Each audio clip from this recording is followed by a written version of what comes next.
Dr. Mitchell, I expect that you'll have a response, and the rest of the professors in the audience from SCAR to seize upon this moment, or lack thereof. Adil, your lifting up of minority rights I appreciate, and also your conversation about annexation and territorial integrity. I want to draw people's attention to Dr. Jeffrey Sachs' piece about the undermining of international law, not only in this moment, but in the last 12 years, if you look at U.S. efforts in Iraq, Afghanistan, Libya, Pakistan, the list goes on. Who is the correct arbiter over whether or not a property, a country can be annexed, seceded? I've written several pieces on this, but thinking of Somalia, how it's been broken up, Kashmir, Kosovo, the list goes on and on. So that is a real question, who is the right arbiter in there? All right, let's go into Q&A. We have two.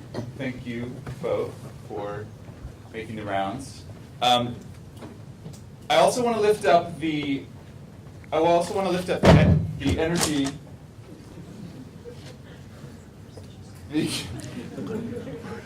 The energy conversation, because Congress is very keen, as you know, to supplant Russian gas imports into the EU with our own. And I would encourage you to look at a piece I wrote with former Congressman Russ Carnahan for CNN on that, because we talk about the opportunity for renewable energy, because otherwise we're going to have more fracking in America and crude oil going to the EU. So let's be cognizant of that conversation as well. Otherwise, I think we've covered a whole host of components: law, military, diplomacy, energy, economic, social, to include identity.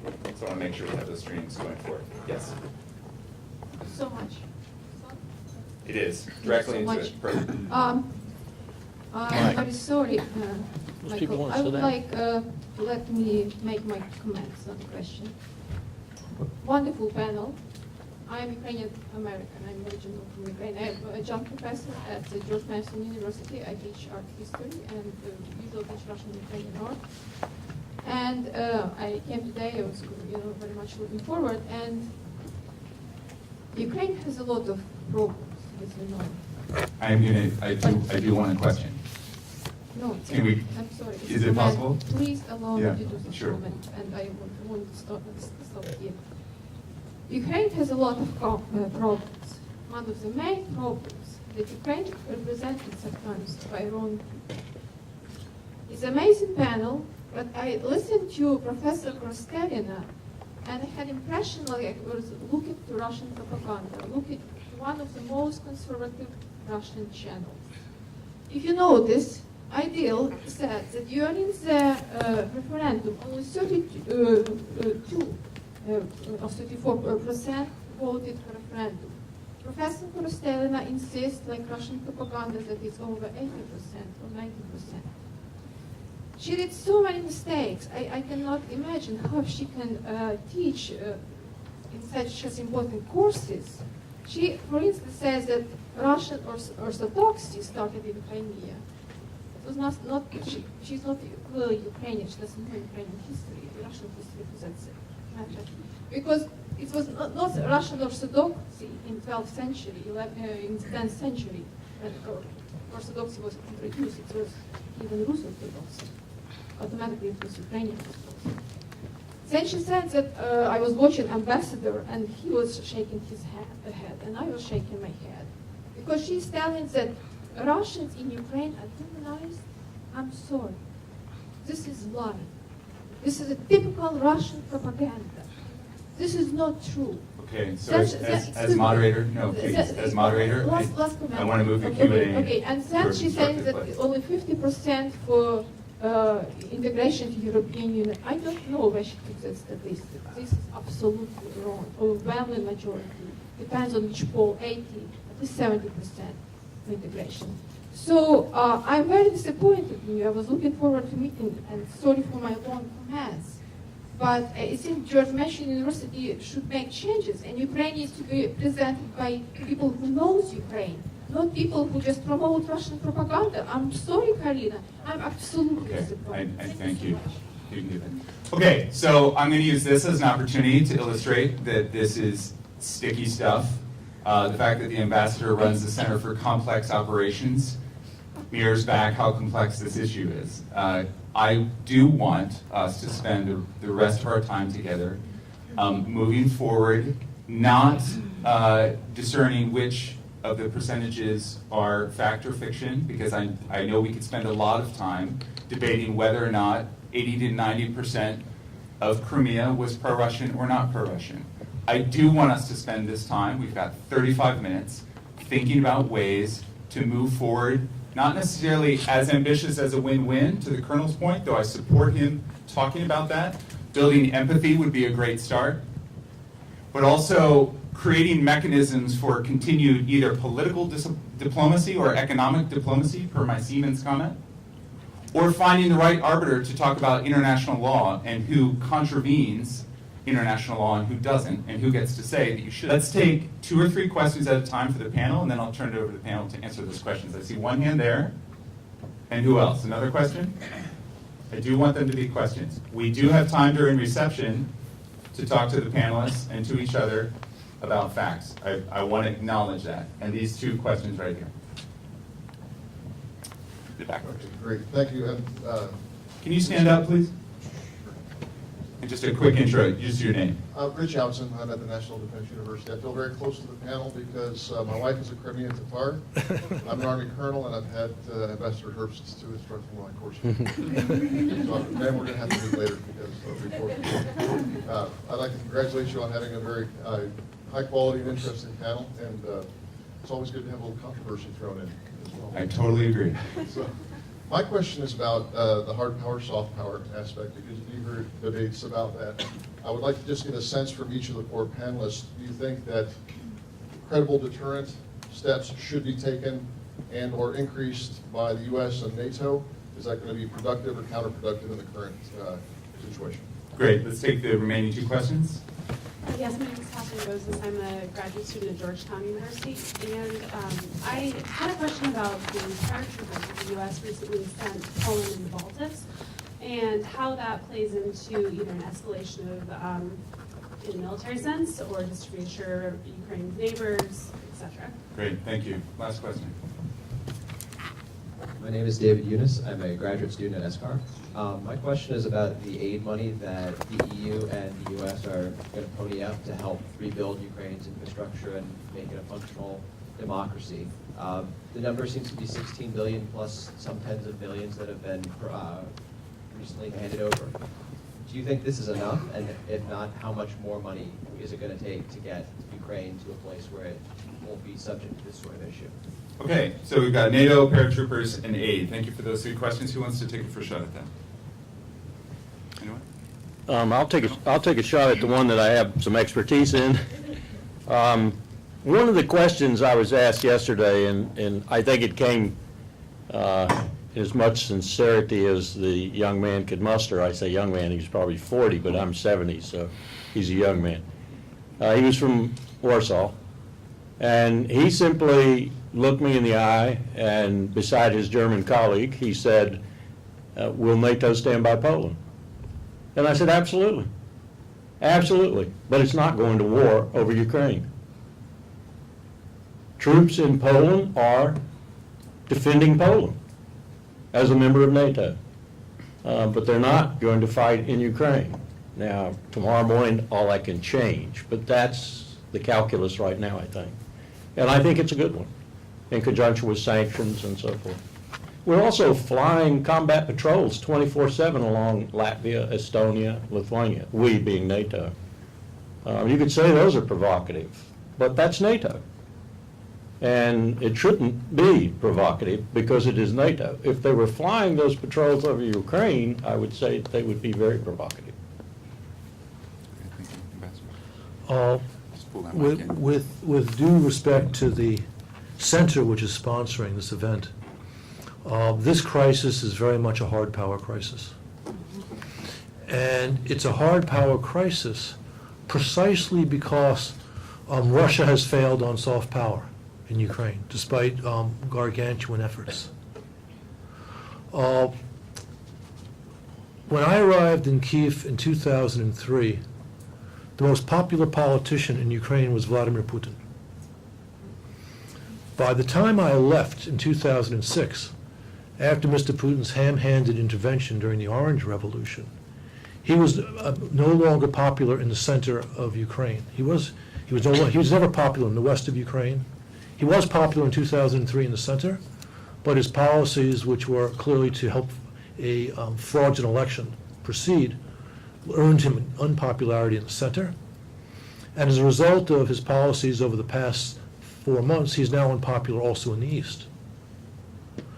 And that, by the way, is why polls, according to Reuters, show that last week in Donetsk, 50% of the people wanted to live in a unitary Ukraine, not a federalized Ukraine, not a Ukraine associated with Russia, whereas 25% were interested in that second option. A second poll, which was conducted by Ukrainska Pravda the week before, was 65 to 18%. Equally important, in the East, those who are favorably inclined towards Russia are overwhelmingly my age and older. The young are looking west. So, because Russian soft power has failed, despite a massive propaganda campaign by their television media, they've had to resort to hard power. And the only way we will dissuade them from this, if we want to dissuade them from this, is by the use of hard power. And by hard power, I mean, I include economic power, because the Russian economy is shaky. I include beefing up NATO. We made a commitment, as we expanded NATO, that we would not put infrastructure or permanent combat troops into the eastern members, the new members. Well, Russia just destroyed major international commitments with its seizure of Crimea and its insurgency in eastern Ukraine, so we no longer are obligated by that. And the Kremlin will find that threatening, and that's unfortunate, but we should tell them when they give back Crimea, we will no longer keep those troops in eastern NATO members. As for the soft side of this, a serious problem, which is in the way of a settlement along the lines that I think the advocates of this center like, are cultural perceptions, not just among the Russian elite, but among the Russian population. In their mind, Ukraine is not truly an independent country.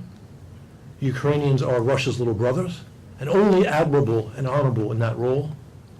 And therefore, it's perfectly proper for Russia to take a piece of Ukraine and Crimea, to take the rest in what's called Novorossiya, which is a belt of Ukraine which extends from Luhansk in the northeast to Odessa in the south, and a corridor to Transnistria in the southwest of Ukraine. And speaking to Colonel Wilkerson's point, and I apologize for this, neutrality sounds good, but that's not the word I used. I used neutralization, or neutralized, as a past participle, as the Russian intention. And if neutrality meant, as Big Brzezinski suggested, Ukraine does not join NATO, that's fine with me. But Mr. Putin's concept of the neutralization of Ukraine is a Ukraine which does not have a choice of its economic orientation, a Ukraine which belongs to the Eurasian Union, which is an economic bridge to nowhere, a problem which President Nazarbayev in Kazakhstan is going to face at some point soon. And it also means Ukraine, which is authoritarian. I'm glad my colleague talked about the human rights abuses in Crimea. We could also talk about the human rights abuses in the People's Republic of Donetsk and in Slavyansk. So we can have a harmonious relation of Russia at the expense of Ukraine's misery. It's that simple. Thank you, Pastor. Karina? See if I want to respond. Yeah, just a few words regarding what Ambassador was talking about abuses, because we really have to understand again that there are differences between what we called Russian or Ukrainian as an ethnic and what we called as a representation of Russian regime, or Russian Federation regime. And of course, what people who voted or who wanted to have Russia in Crimea, or people who still supported in Donetsk, they actually do not realize that all rights which they had before, because Ukraine, with all this corruption and everything else, was pretty free country, at least free media and everything else. What I was telling there, from us, for media, I probably will be a long time in prison in Russia for this. But what we see now is a lot of, first of all, anti-Semist abuses in eastern Ukraine. You can see a lot of positions where even TV, new Russian TV in Lugansk, actually have anti-Semist propaganda channel, if you probably saw this. Also, we see a lot of similar issues in Crimea, where it's become more totalitarian now. For example, Ukrainian church and some other representatives are under complete surveillance. So what is important again to say is that we really have to understand that we discuss Russian and Ukrainian, or we discuss Russian Federation, it's a little bit different issues. We could not really mix, say, Russian identity, Ukrainian identity, and representation of regimes. And what Putin is bringing into Ukraine, it's regime. And it's actually back to the USSR, what we see right now. Adil, if you're going to answer the questions too, can you address the aid question? Because as Karina mentioned, with economic instability, perhaps it's a precursor for civil unrest, and then what led up to the crisis. What was the And question? Colonel, you as well. Just two shots Yeah. at it. The aid question, my concern is not the amount. My concern, we put $9.8 billion in Iraq that was already there in the UN Oil for Food program, residual, $18.6 billion initially to Jerry Brimmer, and over the time of the CPA, about $60 billion. Didn't do much good. It's how you use the aid that's going to make a difference. Adil, do you have responses to any of the questions? Not really. No, okay. Ambassador, I have a question for you, because I was just I can in- ask the aid question if you want. Yeah, great. And then I have a question for you on NATO. We don't know how much money is needed, but in fact, it's probably less than the numbers you're hearing. The only thing that money is truly needed for, and this is certainly we're talking about at least $3 billion and maybe up to 10 or 12, is to make sure that the current debt crisis that Ukraine faces could be managed in terms of meeting obligations. But the real key to Ukraine's economic future is reform of an extraordinarily corrupt system. The same system that exists in all the former Soviet states, with the exception, the important exception, of course, the Baltics, but also Georgia, where Saakashvili, despite his many failings, was very good on corruption.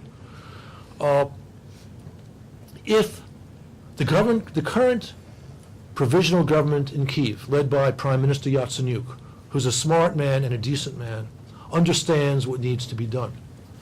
Unfortunately, unfortunately from the standpoint of economic stability in the country, there's going to be a presidential election, hopefully actually a month and a half. And of course, politicians never advocate responsible economic policies when they're running for the presidency. That's not unknown in this country. So that's a problem. But the deals that are currently being worked out with the IMF have the clauses on corruption, on government contracting, on rule of law, which are essential to Ukraine going forward. Just a quick question, John, regarding NATO. How much of this is an American war? I was just in Germany and Poland, and clearly Poland wanted NATO to get their back. But in Germany, members of the Bundestag very much don't want to ramp up NATO. They're much more keen to pursue the business route, 6,000 businesses in Russia, and use that as economic lever, economic power, if you will, to that point. My sense is that a strong, united economic response from the West could prevent further aggression in Ukraine. The problem is that it's not clear that the most important financial centers in Western Europe are willing to go there. They've issued 2 rounds of sanctions, and I said in my initial remarks, while those sanctions are criticized as weak, especially here, they're stronger than Mr. Putin expected. There are, as my colleague on the right pointed out, among the German intelligentsia, lots of apologists for Russia. And there was an excellent article by Timothy Snyder, the Yale historian, in the New Republic in the last few days, which talks about this, because these folks never acknowledged Ukraine as an independent entity. And as long as you don't acknowledge it, then why not, ignore it?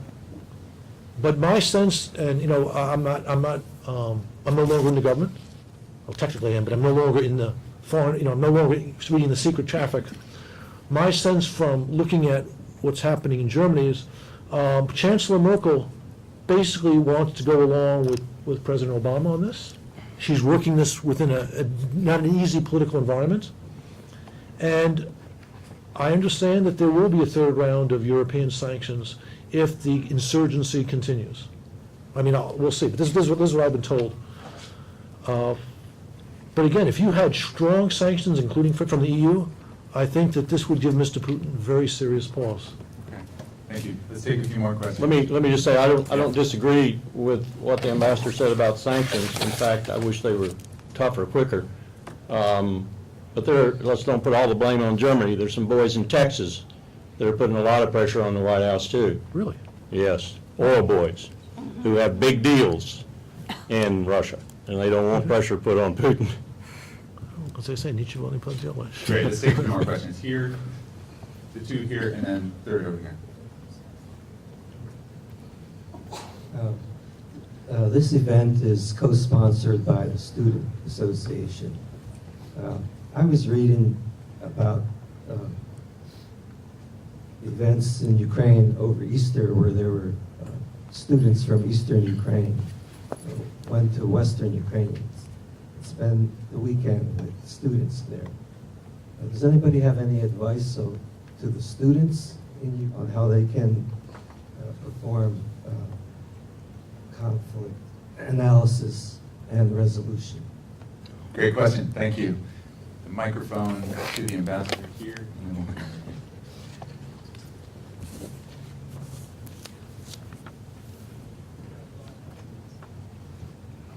John McDonald from the Institute for Military Diplomacy. I read in the recent Economist that was just referred to that $70 billion of money has withdrawn from Moscow. My question is, if we unilaterally, that is just the U.S. without worrying about Europe, put in more heavy sanctions, and they get the oligarchs to put pressure on Putin to force him to withdraw from the border, would that succeed? Thank you for the question. And last question over here.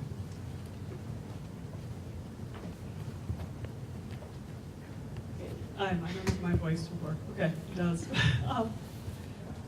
There's been no mention of religion as a potential medium, a soft power medium in this. And I'm curious about what potential there might be. I understand that there certainly are divisions within Ukraine that are quite significant.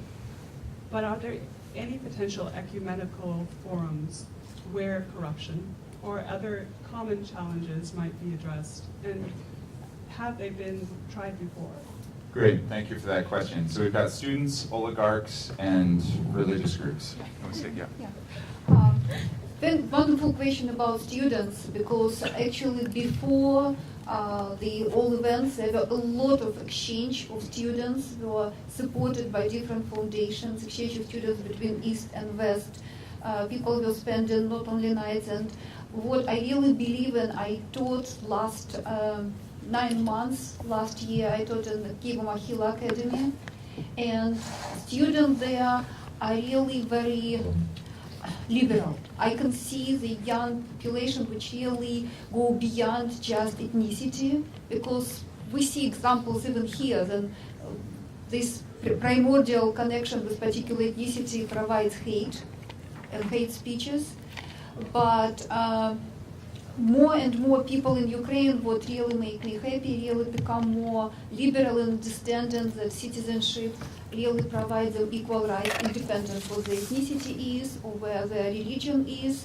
And this is one of the ways where I believe students can really contribute is going beyond ethnicity as the foundation for conflict. The more we see ethnicity as a foundation for conflict, we more see hate speeches, the more we see such like very hateful presentations. And regarding religion, unfortunately, if we speak about influence of Russian Orthodox Church, it's a huge fusion, it's like deeper fusion between Russian Orthodox Church and Putin and government. Pussy Riot is a very good example of what happened there. And Patriarch Kirill it's openly served to support Putin's position. Moreover, Patriarch Kirill was very influential in Ukraine with Yanukovych. His major supporter was the Minister of Education, which was honestly very negative, had very negative impact on development of Ukrainian national identity, because they write and rewrite new textbooks again and again, diminishing Ukrainian national identity at this point. So I don't believe that at least Russian Orthodox Church can play any positive role or any constructive role. And as I told, in Crimea, there is surveillance regarding like Ukrainian Orthodox Church. Can I? Yeah. There are two Ukrainian Orthodox Church of Kiev Patriarchate. Dr. Ismaili, if you can just pull the microphone very close to you. Ukrainian Orthodox Church of Kiev Patriarchate was not even recognized in Crimea. When I was in Crimea, Filaret, which is their head, when he came to Crimea, the Russian groups, pro-Russian groups, did not even let him to come in from the airport. So Crimean Tatars, actually, which is a very strange connection there, they took him to Helsinki, did his service there, and then they took him back. So now they are not allowed. There is one Ukrainian high school in Crimea which is closed. They are not allowed to worship in their Ukrainian Orthodox Church of Kiev Patriarchate. So Mejlis, the Crimean Tatar de facto national parliament, Muslim, they offered their mosques to the Ukrainian Christians, the Kiev Patriarchate, because they don't have any place to worship, so they accepted it. But unfortunately, the mosques are now are being constantly surveyed by the Russian special forces. You can see them all around the mosques and all around everywhere, pretty much. So I don't know how right now any, maybe with the Ukrainian Orthodox Church of Kiev Patriarchate and the Muslims, there could be some kind of a conflict resolution. But in the past, they did not even let them into this Mir Boji, they had this big organization, they did not even let them into this group. So that's why the Crimean Tatars also left when the Ukrainian Orthodox were not accepted. So there has been always a problem, religious divisions in between the Russian Orthodoxy. For the students, Putin and his colleagues in Crimea are using governance of aggression. And when there is a governance of aggression and dictatorial, authoritarian regime, there cannot be any bottom-up. Students can dance and sing if they wanted to. They can join forces. They can go to Western Union. I know what you're talking about because that was even in Facebook. They were organizing this meeting that students got together for the unity of Ukraine. But it's not going to influence anything because, like I said, when Geneva Accord was taking place, Putin was talking to his people how Ukraine and Crimea and Russia are like a one big piece of a country. So when and his ideology, this kind of ideology, from the man who called the collapse of the Soviet Union is one of the worst disasters of the 20th century, it's very difficult to work anything bottom up. This is my opinion, unfortunately. I'm sorry, I'm not sounding like a conflict resolution person today, but sometimes it's just... Well, your Mosque point was definitely illustrative of conflict resolution mechanisms. I want to make sure we answer Ambassador McDonald's question too. You're right that there's been massive capital flight from Russia as a result of this crisis. And you're projecting it'll be at least 150 billion flight this year. If we pursued the Russian financial sector, we, the United States, pursued the Russian financial sector with the same diligence with which we pursued the Iranian financial sector, we would have a very substantial impact. And I don't rule that out if in fact the Red Army crosses the borders in the east, but I'm not predicting it either. Let me just add to that. I think we could have enormous impact in what will probably be an enormous impact. And that's what my oil friends are telling me about the coming, well, it's actually here, the glut that's here right now. It's true too. Whether you use West Texas Intermediate, Brent Crude, Libyan Light, or whatever benchmark you want to look at, the projection is a world oil market, and not many months away, that despite some of the private giants, is going to go down, some say as low as 75, probably 80, 85. The Saudis are saying 88. This is going to do devastating damage to Putin because his petrodollars are what he depends on to keep shored up whatever it is he's doing. Russian economy is almost a mono economy with that regard. And so in conjunction with sanctions, if this were to hit simultaneously or near simultaneously, it would really be devastating for him. And I would expect there'd be a lot of people bringing pressure on him, not just the oligarchs.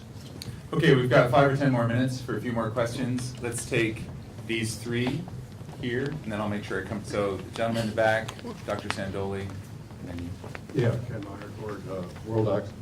I was intrigued by Ambassador Herbst's remark that the Russians have resorted to hard power because of the failure of soft power. It's clear they've got a lot to learn about hard power, and I think we as the masters of hard power could teach them that the way to invade a country is shock a dog first, bomb them for a couple of months, then send in the tanks. Instead, Russia acquired the Crimea without a shot being fired. How's that a failure of soft power? Thank you for that, Dr. Sandoli. Thank you, Michael. Thank you, panel. This August, 100 years ago, the monarchs, the statesmen, and the generals of the great powers of Europe plunged into a catastrophic war that no one wanted, according to Barbara Tuchman, who published The Guns of August in 1962, 50 years ago. A book read by President Kennedy, which apparently prevented the Cuban Missile Crisis from becoming World War III. Dr. Sandoli, sorry, can you just stick the mic straight into, Right.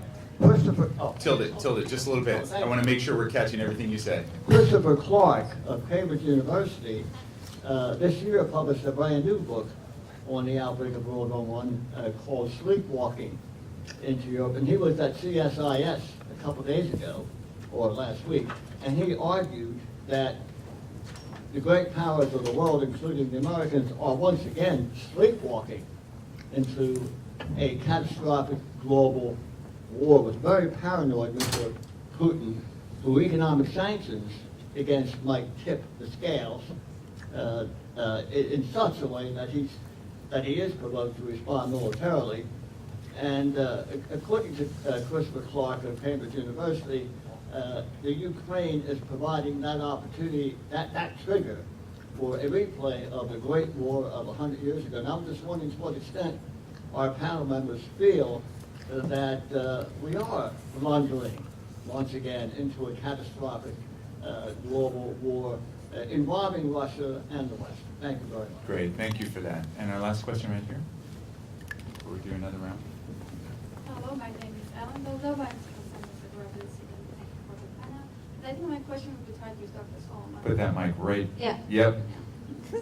I want to go beyond Crimea and beyond Ukraine. I want to ask a question about how this impact would have on Eastern Europe, about with Georgia, Moldova, with these countries desiring to become part of the European Union, while the European Union and Western society becoming really ignorant of those countries with their policies. How would it impact? Would it go to a global war or, I don't know, Great. another occupation? Thank you for that question. So we've got power, redefined, paranoia, blundering, and beyond Crimea, which is great because that's the title of the panel. So who would like to respond to any of those questions? No, I'll take one of them. Your question, Dr. Santoli, was that? Yes. Yeah. John Keegan's got an interesting book out too, if you know Keegan, he's really good. And I was fascinated to see his index, which cites all the really good books on World War I, and it didn't include Tuckman's. I don't know whether that's a British way of saying to you. But yeah, it's frightening. I have the same fear about Iran. I think I could paint you a really good scenario, an alternative future, if you will, whereby we walk ourselves into a war with Russia, China, Turkey, Saudi Arabia, everybody in Asia involved over Iran, if we do something stupid, like invade. And by the way, that's the only way we're going to stop Iran from making a decision to build a nuclear weapon, is by invading. Diplomacy will work, hopefully, and we'll get to a point, but we're never going to know for sure. So that's a scenario that I could also paint for this one.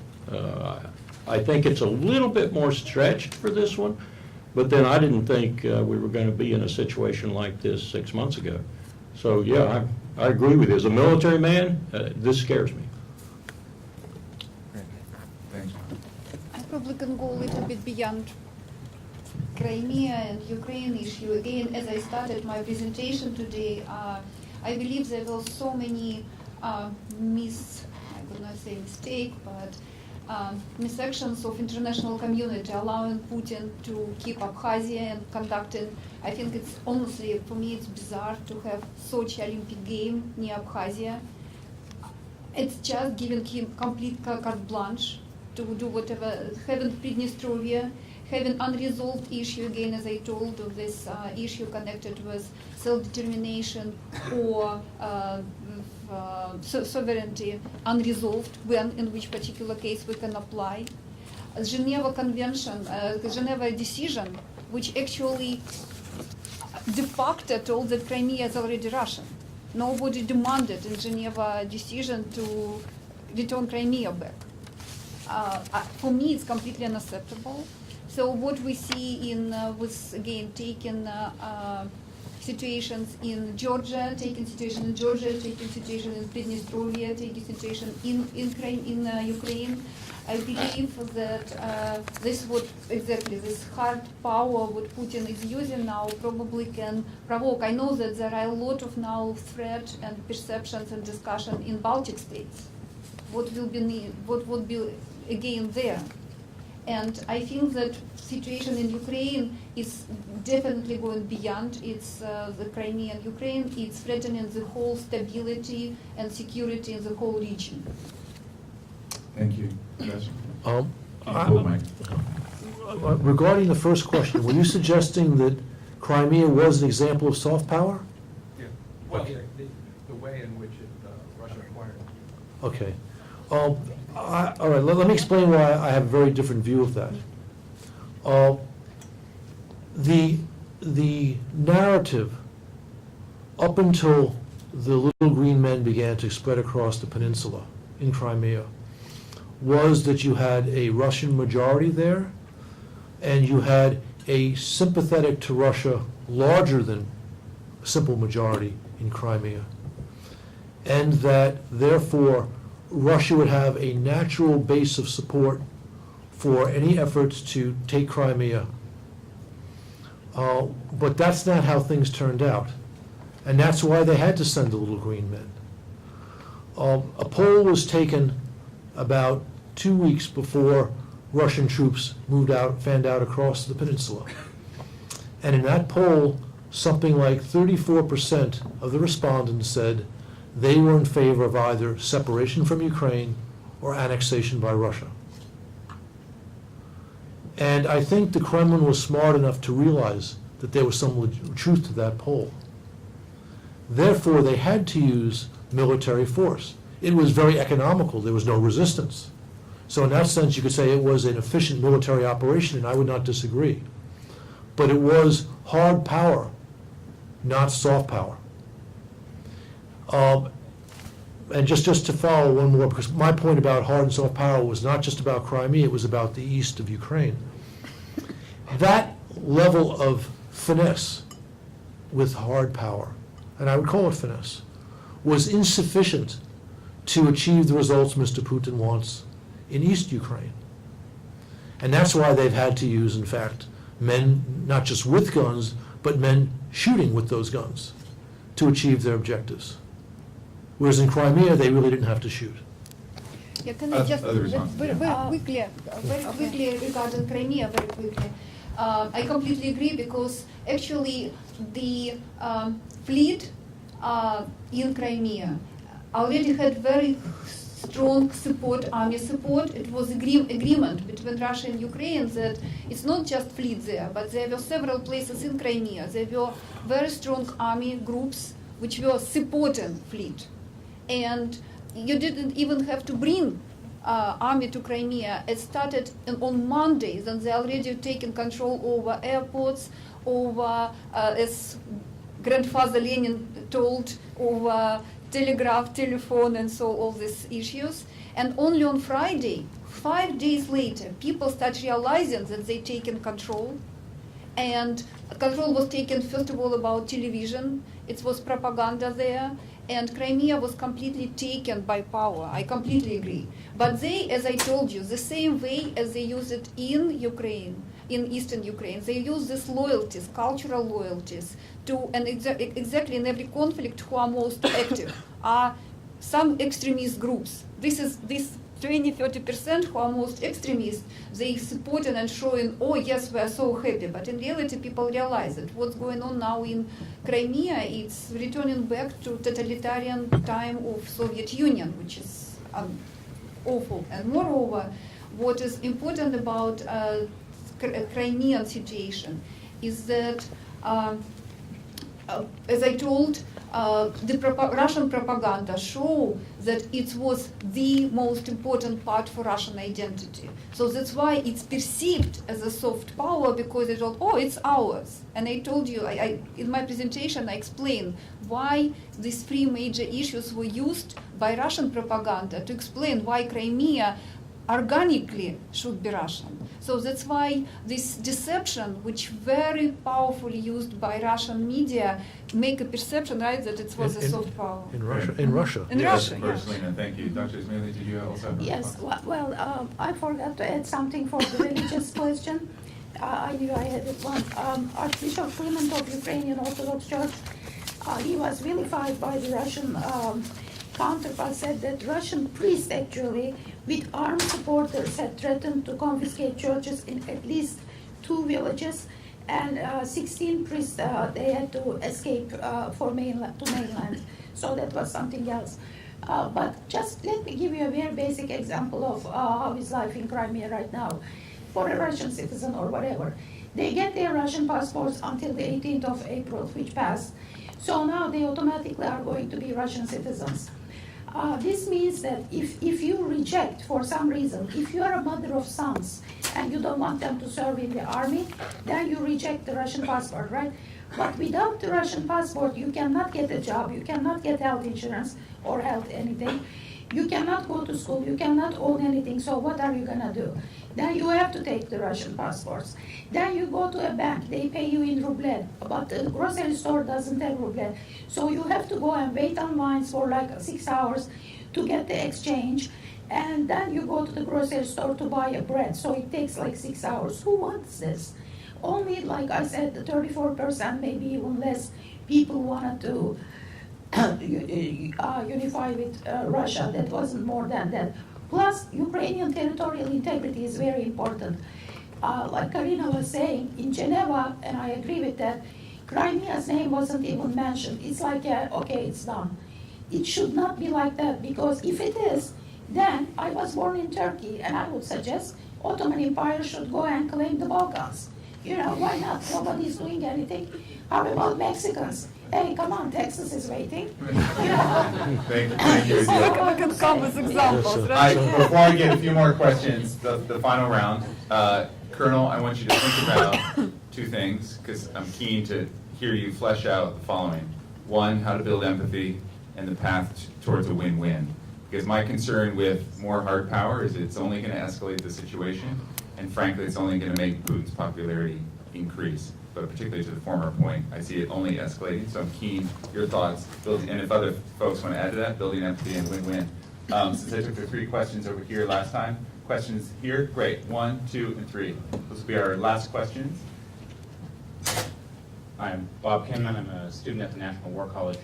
And I'd like to ask, what are the lessons that other countries around the world are drawing from what's happened in Ukraine? I'm thinking specifically of Iran and North Korea.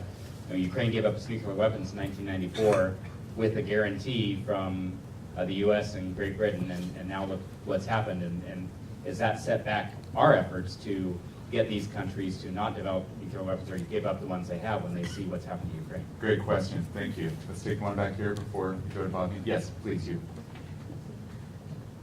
Hi, my name is Jordan. I lived in Ukraine for about 2.5 years, so I've been finding this panel very interesting. So, my question is about the institutions in Ukraine. About 30 years ago, if I know my history correctly, they're on par more or less in terms of GDP with Poland. So there's obviously major problems with Ukraine's institutions. I taught English at a grammar school, and I became very aware of corruption at all kinds of levels of education.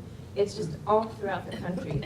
So to just put all of my thoughts into one question, how do you fix the institutions of a country like Ukraine when there are these problems that just permeate all levels of the culture and of the society? Great question. Thank you for that. Lastly, Bobby.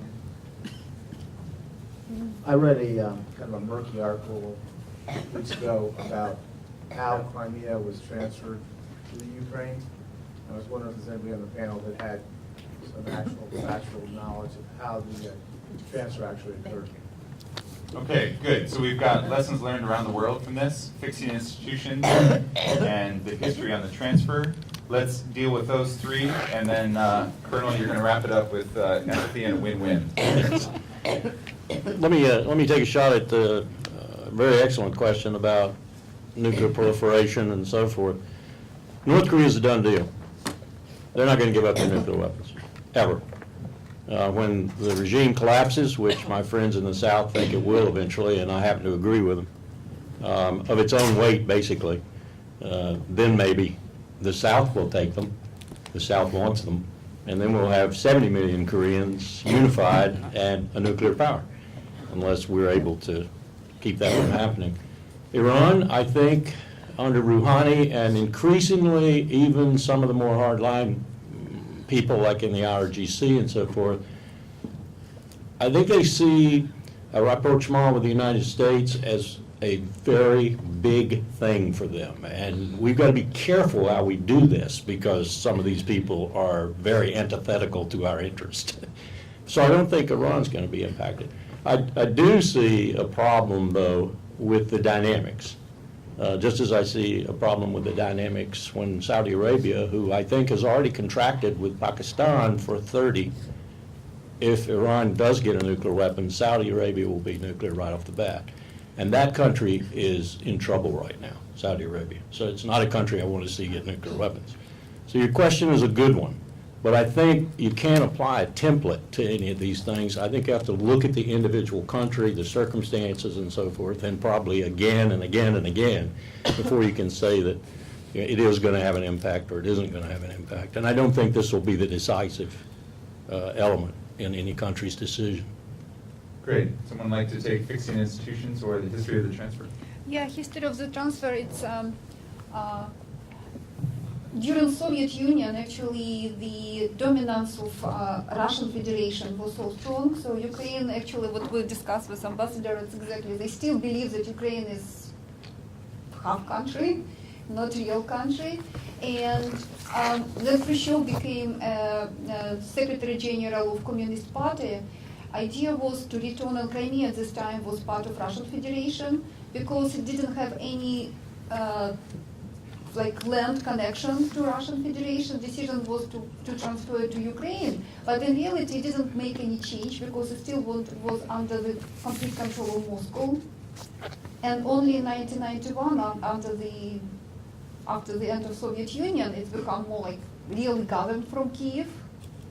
And but what is important there that yes, there were some loyalties, Russian loyalties, and of course because majority of people who lives in Crimea, it's former military who were very loyal to Soviet Union or were former veterans or somebody. So it was like really, I always called Crimea as a reservation of communism. Still, you have everywhere Lenin's monuments, even now. Probably return it back, I don't know, right now. But even Crimea was under the Russia for a long time. Still, every polls again never show majority of people who want to be with Russia. Because especially when Russia had war in Chechnya, especially when Russia become more and more totalitarian, there is even a joke, one of my friends close to government in Russia told that it's not totalitarianism anymore, it's monotheism, with Putin as a god.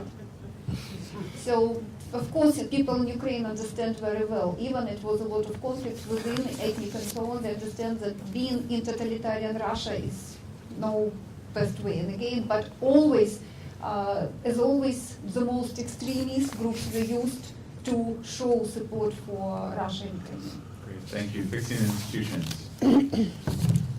Please. Changing a culture of corruption is a very difficult task. And I would hesitate to say that it's something you can count on happening, even if you have a government with the best intentions. But in fact, the countries in Eastern Europe that made the transition from a communist regime to an open society have succeeded in doing that. The Baltic states and Poland and Hungary, Czech Republic, less so in Bulgaria. Georgia has made substantial progress, as I already mentioned. For it to happen, you have to have a commitment from the top that this is a major priority and that the rule of law will be used in its proper way to deal with corrupt elements in the government. And you also have to offer people the opportunity to prosper without using position and power to seek rents. So you crack down on traffic police because that's an easy target, but you also make sure that the heads of all of your government agencies are committed to an anti-corruption program. Again, easy to say, not so easy to do. Great, thank you. I would just add, if you want to see how hard it is to do, watch Xi Jinping in Beijing right now, because he is running one of the most powerful, dynamic anti-corruption campaigns in the history of China, and maybe in the history of the world. And he's getting to a point now where he's probably going to have to stop because he's going to do major damage to the Communist Party, to the structure, the only structure that China has. Because so many of the princes, the royalty, as it were, are involved in it. Okay, so final comment, Colonel, path forward on empathy and win-win is what? Well, I don't want to go into too much detail here because I can't. It's too complex. And I'd have to be at the table. But generally, I would say what needs to be done here, and I don't care if it's neutrality or neutralization, what you have to convince Putin of, and what we have to convince ourselves of, is that we can reach some point that we call neutrality and he calls neutralization that is livable with. And we don't care, as Powell got the 24 sailors out of China after the F-8 and the EP-3 collided in April of 2001, we don't care if the communique says one thing in Beijing and another thing in Washington. That's irrelevant. What we care about is stopping war and giving Ukraine and other places that might suddenly come under the gun. And I'm thinking right now of the road down to the other Russian port in Odessa, which is just as important as Sevastopol, and it runs right along that side of the river that Transnistria's on. So logistics here is important to understand too. Military geography is important to understand. So you've got to get into a situation where the empathy is stretched a bit. And each side has to come away feeling like they've gotten not what they wanted in the beginning, but what they can live with. And the people in the middle get to survive. And let me just finish by it goes to your question, Dr. Santoli, the question about soft power versus hard power, and the question from NDU earlier. Military geography, if you want to invade somebody, if you want to use hard or soft power, always have a contiguous border. Don't be the United States and have to move logistics 10,000 miles to a country that has no ports, like Afghanistan, or, as bad, Iraq. If we had to project power to confront Putin, then you're talking about World War I and the mobilization tables and so forth and so on, because this is massive. We'd also have to go back to a draft. We'd have to draft women. We're talking about partial or even full mobilization to mount any kind of power from this continent to influence somebody on another continent. By the way, we've drawn down our assets in that regard in NATO significantly, majorly. So this is a big deal that you're talking about if you're talking about the United States using exclusively hard power to keep Putin out of Ukraine. It's not something that you could just say, okay, we need to go do this, let's go do it. Let's fly a few jets and let's do it. That's not the way you do it. And that's how you get into the big one. And you get things going, and you never intended it. You just wanted to put enough force on the ground so you would be credible. Right now, NATO, vis-a-vis Russia, does not have enough force on the ground to be credible unless it's defending its own borders. And even then, it's questionable. Okay, before I pass the mic to the Student Association for concluding comments, help me thank Dr. Ismirli, Colonel Wilkerson, Ambassador Herbst, and Dr. Forrest. Thank you so much. And thank you for allowing me to be your moderator. I know